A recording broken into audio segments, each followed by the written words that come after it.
My 41F, partner of 2 years, 44 meters, is adamant I am cheating on him. I am not. Help?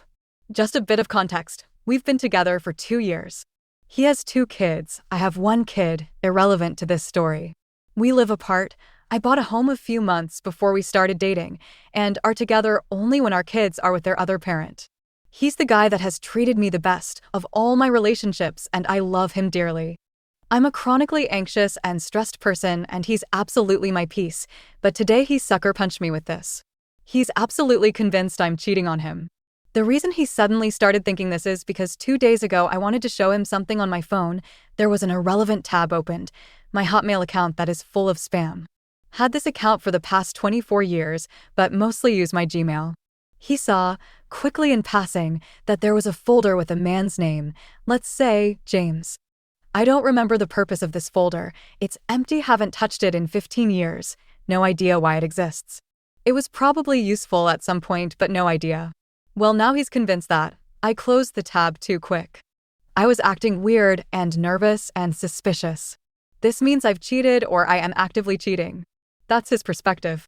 Now, onto the actual truth. I am absolutely not cheating on him. He's the man of my dreams, love of my life. I have never ever given him a reason to even suspect I'm cheating. I spend 1 entire week with him at his place. Never hid my phone, anything like that. When I'm at my house, it means I'm with my kiddo and my time is 100% devoted to her. I also work a lot. There is not a single second in my life where I would have time to devote to any other person, even through email. I spend my downtime at home being with kiddo and the cat, watching YouTube videos. I send him a lot of pictures of me chilling with my cat as well, and we have a constant communication going. I'm very chatty through text. Anyways, at first I was super pissed and also confused because why on earth would you not trust me? What is happening? No matter what I say, he says I don't make any sense whatsoever, and he's just adding 1 + 1 into him. The answer is 2. I keep telling him that he's the one not making any sense. We're back and forth on the texting. He doesn't even want to speak over the phone or come over to talk about it. I've sent him numerous screenshots of my email with unopened emails that go back more than a year. I've sent screenshots of me typing the keyword, James, in the email and nothing coming up. I've shown him the completely empty sent folder, which to me is weird. I've sent numerous emails over the years. Why is it empty? And I've also given him the login and password so he can look for himself. I've accumulated a lot of junk in that email over the many years I've had it, but rarely use it now. It is just a receptacle of all my Amazon orders, my McDonald's app receipts, and various spam emails. I'm pissed he doesn't trust me. He says he needs time to think. I'm stuck in a loop of pissed, confused, and sad. What's going on? Help, sad face. Some of OOP's comments. Commenter, is this incredibly out of character for him, or has he always been a bit jealous and suspicious? Could he be the one cheating and projecting? OOP, this is wildly out of character. I am unsure if he would be projecting his own cheating. Anything is possible, but I'd hope not. I don't believe so. He's high libido and we have smecks daily when we're together, which is every other week, except when one of us is sick.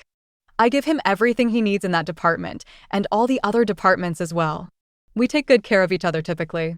Commenter, I hear so many stories about stuff like this happening on Reddit. I feel like most people would say, he's projecting and he's the one cheating and just trying to push the blame on you. You're the only one outside of him who truly knows this relationship. Has there been anything else going on in the relationship as of late? OOP, nothing. Everything is fine. We're great. We have excellent communication. We talk through things. Never had a fight. Never scream at each other. We're very loving physically, but we can also coexist quietly in the same space doing our own thing. It's truly, truly amazing typically. This is completely bonkers to me right now. OOP clarifies. I told him I understood where he was coming from, and I am willing to work through this with him. He has full access to everything he ever wants, whenever he wants. I have shown myself to be trustworthy to a fault. When I say, haven't touched, I'm not sure if it's a translation thing. I just mean I have not used it as my primary email in a very long time, and the email is only used as an inbox for receipts and useless crap. Update post, 4 days later. So, it did not end well. After 48 hours of back and forth through text, because he refused to even speak to me over the phone or face-to-face, and me giving him my passwords so he can go check for himself that nothing was sketchy, he still wouldn't back down. At this point, his behavior was concerning, and I thought he may have a mental episode going on. It was getting too much. He was texting me at all hours of the night trying to make sense of something that doesn't make sense in the first place. So I blocked him. When he realized that, he sent me emails at my work email, asking me to check my Hotmail, which had nothing different in it. When I blocked his email, he decided to message my best friend and told her, if I can't talk to her, I'll go through you instead. My friend has literally nothing to do whatsoever with this whole thing. She never replied and is sticking with me because she's also seeing how crazy he's acting. So I thought that was that. Yesterday at work, I was visibly sad and distressed, and my whole team hugged me, offered support, and I had lunch with my other good friend and colleague. So the day goes by, I get off work at 4. I am walking to my car in the parking lot, flanked by 2 colleagues, and I'm kind of explaining the whole story. They go to one of the girls' car because they carpool. I walk towards my own car, which is parked 2 rows away. I hear a loud man's voice behind me. I turned around and it's him. He's walking very quickly towards me and still talking nonsense about emails. I hold my hand up and say, I'm not doing this with you right now, all the while calculating whether I am safe to go to my car. He was screaming at me that I was a whore, a slut. I've never seen him like this before at all. A little energy pushed me to turn around and go to my colleague's car. At this point, I'm shaking and scared. I enter her car and start hyperventilating. They're like, we'll drive you home. He was about 6 feet from the car, hate in his eyes, motioning me to get out of the car. We drove off. I kept apologizing to them, crying and looking behind us the whole trip to make sure he wasn't following. When I came home, my mother was there. I broke down and she called the cops. A nice officer told me over the phone, I got nothing else going on right now. You're my priority, and I'm coming to you as soon as I can. He came to my home, took my deposition, was extremely patient and understanding, explained everything that he was going to do after. My ex was placed under arrest for criminal harassment with certain conditions to follow. Not sure about the legal terms here, but they did not handcuff him or take him to jail. It was just a verbal thing, and he will probably be summoned in court at a later date. I have a good network of people who care, and I believe I'm safe. Thanks, everyone. Some of OOP's comments. In response to a longer comment. Thank you for the kind words. They are definitely patrolling my area more. The officer told me that he was extremely calm and cooperative during his arrest, but knowing my ex, that's just a facade and he's probably absolutely boiling with rage inside.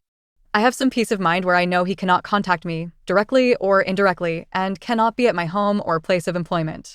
This is a small town, so there's a chance I might bump into him at the pharmacy or grocery store, but there's nothing I can do about that, and the officer just told me to ignore him and go to a different aisle or area in the store.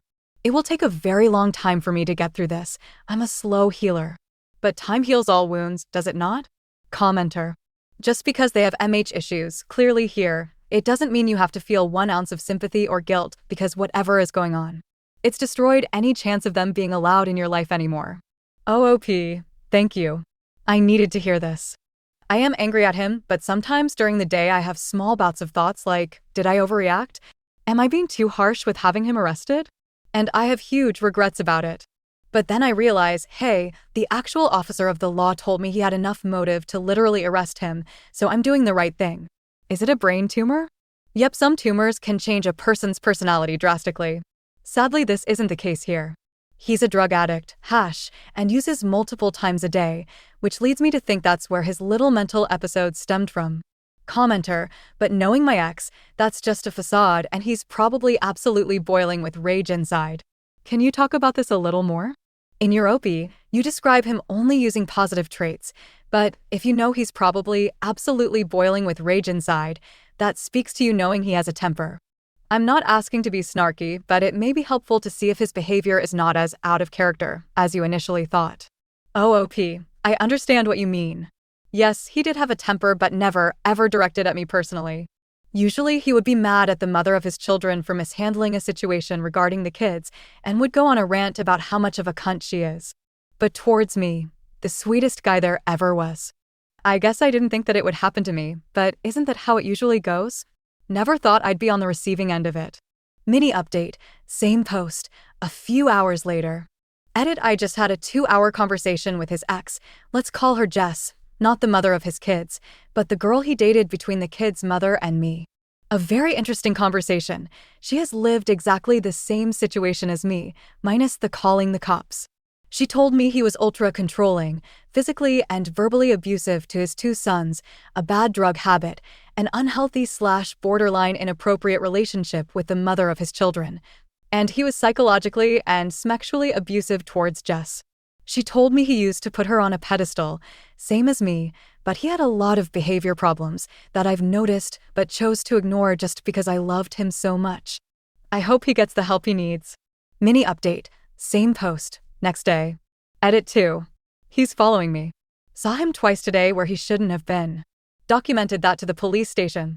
They're super nice and understanding, thank God. OOP checked in a few days ago to share that she's okay. So far so good, nothing worthy to mention since the second update. I have many people in the hospital I work at offer to walk me to my car. I am never alone. I am actually safer at work than at home. Everyone has been wonderful. Editor's note. One more time for the people in the back, OOP clarified. My ex was going on and on about exactly what you're saying. For context, I've had this email since I was 15 years old, and back way before Snapchats and Messengers and even Gmail, Hotmail is how we communicated. I have at least 10 folders there, including the one I used with my ex-husband, the father of my child, not the current partner, and his folder is still named Babe. That's how much I don't give a crap about that email. And yes, I open it sometimes because A, it's my Facebook-associated email. B, I log in on Poshmark with Facebook. C, I get Poshmark-related communications there. I don't use that email other than Poshmark, Amazon, and McDonald's receipts.